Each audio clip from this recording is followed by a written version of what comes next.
323 খ্রিস্টপূর্বাব্দ 10ই জুন ব্যাবিলনের রাজপ্রাসাদের সেই রুমে তখন নেমে এসেছে থমথমে এক নীরবতা। নিভু নিভু প্রদীপের আলোয় বাতাসে ভাসছে পোড়া মাংস আর কড়া মদের গন্ধ। বিছানায় শুয়ে আছেন এমন এক তরুণ যার পায়ের কাছে জমে আছে শত শত মৃত কাকের ঝাঁক। মাত্র 23 বছর বয়সে পৃথিবীর অর্ধেকটা যিনি নিজের মুঠোয় পুরে নিয়েছিলেন, সেই আলেকজান্ডার দ্য গ্রেটের বুক থেকে তখন ছিটকে আসছে জীবনের শেষ উষ্ণ নিঃশ্বাস। গ্রিস থেকে শুরু করে ভারতবর্ষের বুড়ো নদ সিন্ধু পর্যন্ত যার ঘোড়ার খুরের শব্দে কেঁপে উঠেছিল, আজ সেই অপরাজেয় বীর নিজের বিছানায় সম্পূর্ণ অসহায়হীন। মৃত্যুর ঠিক আগের মুহূর্তে ব্যাবিলনে প্রবেশের সময় আকাশ থেকে হঠাৎ কেন শত শত পাখি আছড়ে পড়েছিল তার পায়ের কাছে। এটি কি প্রকৃতির কোনো অভিশাপ ছিল, নাকি ক্ষমতার লোভে ঘেরা রাজপ্রাসাদের গভীরের বোনা কোনো নিখুঁত ষড়যন্ত্রের জাল?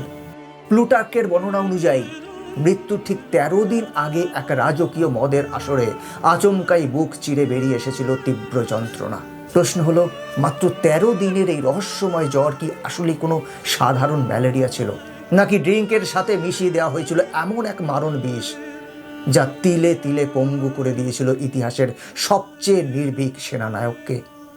তরবারির ঝনঝনানি আর ক্ষমতার খেলায় লেখা হয়েছিল এক সাম্রাজ্যের ধ্বংসের ইতিহাস। মৃত্যুর পর সেই মহাবীরের পরিণতি হয়েছিল নির্মম করুণ। ব্যাবিলনের প্রসাদ কক্ষে যখন তার প্রাণহীন দেহটি পড়ে রইল, তখন রাজপ্রাসাদের প্রতিটি কোণা জুড়ে রাজপুত্র এবং সেনাপতিরা মেতে উঠেছিল ক্ষমতার কামড়াকামড়িতে। যে আলেকজান্ডার জীবদ্দশায় নিজেকে ঈশ্বরের সন্তান বলে দাবি করতেন, মৃত্যুর পর টানা 6 দিন তার মৃতদেহ একা নিথর অবস্থায় পড়ে রইল রাজপ্রাসাদের এক কোণে। মৃত্যুর পর সেই দেহটি সৎকারের উপযুক্ত কোনো মানুষও যেন খুঁজে পাচ্ছিল না রাজপ্রাসাদ।